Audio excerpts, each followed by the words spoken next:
Opportunities for Broom. Podcast. Hey, this is Scott. This is your host for the first OFB podcast. I'm here with Emily, the Special Services Coordinator. Emily, how are you this morning? Great. I'm great. Thanks for having me. Could you do me a favor and tell us, the viewers out there, a little bit what you do here? Sure. So my job pretty much has two kind of components. I oversee our special education / disabilities component as well as our mental health kind of counseling component, and I'm going to speak on the disabilities part first. Okay. Basically, what we do is identify children who may have a disability and provide appropriate services for those children with disabilities. And kind of what that means is when a child enters into our program, they're screened using one of our screening tools called the Ages and Stages 3. So there's different parts of this tool that will screen depending based on the child's age. Okay. So they ask age-appropriate questions for the child. They're screened in the areas of problem solving, personal, social, occupational therapy, physical therapy, and speech. So from those results, if there's any areas of concern, those children will get referred for further evaluations. And out of those evaluations, so basically like a physical therapist might come in and give an evaluation for a child who scored kind of low in our area of physical therapy. Out of those evaluations, those children will get referred to their home school district. And then if the school district finds out of those evaluations that the child is in need of services, that child will get services in that area. Okay, so from those evaluations, they'll go through the special education process to their school district and see if they need to qualify for services.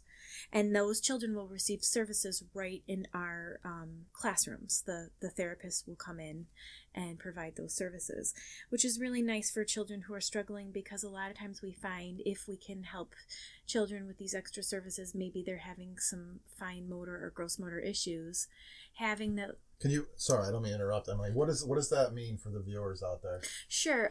Maybe a child that has a sensory processing disorder, they need some extra deep pressure, they're struggling in maybe the gross motor area, they need extra input, if that makes sense, or they need to kind of run around a little bit more, or some of the activities I've seen are like pushing a wall to get out some of that energy and helping with their sensory issues. Okay. Does that make sense? Yeah, absolutely. Thank you. So what is nice is I've seen a lot of times children come in, they qualify for services. Then by the time they get to kindergarten, they might have worked on some of these areas of concern that they don't need services going into public school. Sometimes that happens, which is great. And sometimes they need extra help when moving into public school. But either or, getting them kind of identified and working on the issues is very beneficial for the students that come into our program. So currently we have about 62 children that are receiving services in all of the different areas I mentioned. Occupational therapy, physical therapy, speech. 35 of those students have been identified since they started our program. So 35 students we've identified as needing some extra help in these areas, and they are getting those services to help them work on those areas. So that is pretty much the disabilities component. Do you have any questions maybe about what I just said that might have been confusing? No, maybe just some terminology, like when you say gross motor skills, what does that look like? What does that mean? Gross motor are using your bigger muscles, like running, jumping, skipping, and fine motor, which a physical therapist would work on, would be writing, stringing beads, things that you would be using like your pincher grasp for, if that makes sense. Okay. So smaller muscles. Then, Scott, I'm going to talk about our mental health component, which pretty much I kind of sometimes call myself the counselor, the Head Start counselor here. And I oversee our mental health services, which means I conduct classroom observations. So I have a whole checklist of areas that I go in and I kind of observe the teachers to make sure that they're providing the children with activities to help social emotional skills. Excellent. Are they helping the children learn how to share? Are they helping the children learn how to have a conversation back and forth?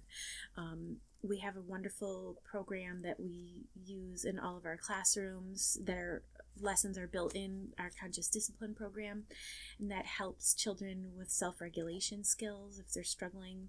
In the classrooms, each of them have what they call a safe place, and this is where the child can go to be by themselves to kind of calm down if they're upset, work on some breathing strategies. So we really focus a lot on the importance of social emotional well-being in our children, because I feel that if a child does not feel safe or secure, it doesn't have those social emotional skills, then they have a hard time learning. So I think those are critical to make sure a child feels safe and secure in our program. So that's what I do with the mental health classroom observations. Also, I do monthly consults at each of our Head Start sites, and that means I have scheduled times at each of the sites where parents can come in and talk to me if they're concerned about their child's mental health, if they're concerned about any maybe disabilities that their children has. So that's available to our parents to either call or come in during those times, just to kind of give them extra support around those areas. I'm very familiar with local agencies, so if I feel that something is kind of out of my realm that I don't really, I need to refer out, so I will do a lot of referrals to parents to different outside counseling agencies. So I can provide referrals as well if that's something that the family is interested in. In addition to that, I also provide some counseling and play therapy for extra children that might be struggling with kind of some behavior concerns in the classroom. And that's nice because I can meet with kids individually and just kind of work on some play skills and social skills.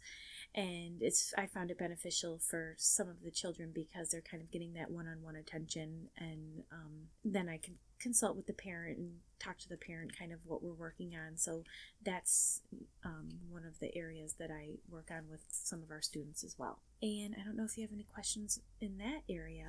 No, I don't. Are the parents, can the parents give you a call here at Opportunities for Growth? Yes, they can. They can call me at my office here. And also the newsletters that go home for each of the students, as well as my schedule is posted at each of the sites. So I have designated times where I'm available at their child's site where they can come and speak to me in person. So they can call or they can come in.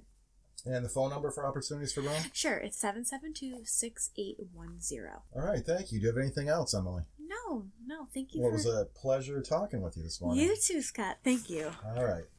Opportunities for Growth. Podcast.